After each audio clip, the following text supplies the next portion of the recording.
Lord, Ikaw na ang mag-alis sa mga taong masama sa aking buhay. Panginoon, una sa lahat, salamat sa laging pag-aalaga mo sa akin. Salamat sa pagmamahal mo sa akin. Salamat sa laging sagot sa aking mga pangangailangan at kapayapaan sa buhay ko.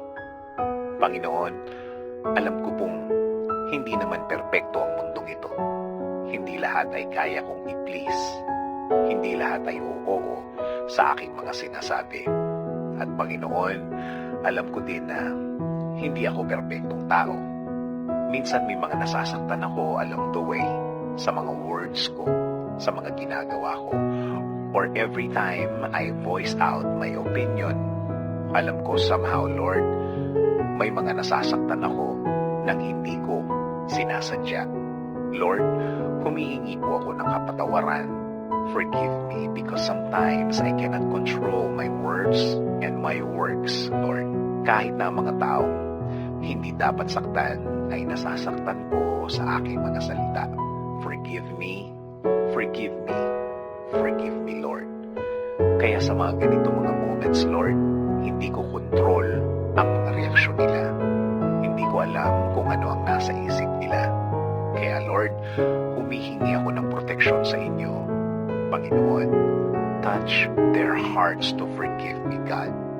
At sana, Lord, bigyan mo ako ng pagkakataon na malinaw ang lahat para sa kanila. Dahil alam ko na ang tunay na anak mo ay mapagkumbaba. Also, Lord, humihingi rin ako ng proteksyon sa mga taong nagbabalak ng masama sa akin at sa aking pamilya. Give us your protection against these people, Lord. Alam ko pong ang mga taong ito ay handang manakit kahit anumang oras. Huwag niyo po silang hayaang magtagumpay na makapanakit sa amin, Panginoon. Sa umpisa pa lang ng plano nila, iparealize niyo po sa kanila, Lord, na hindi maganda sa iba ang manakit.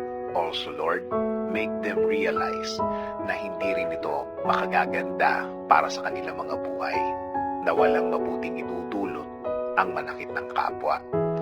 Panginoon, patuloy po kaming nakafocus sa inyong proteksyon at pagmamahal sa amin, na alam namin na hindi mo hahayaan na kami saktan nila, na hindi nyo sila hahayaang maging tagumpay sa intensyon nilang masama.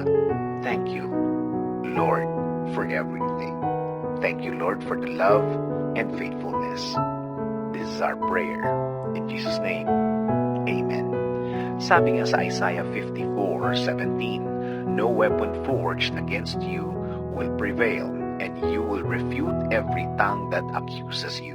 This is the heritage of the servants of the Lord, and this is their vindication from me, declares the Lord.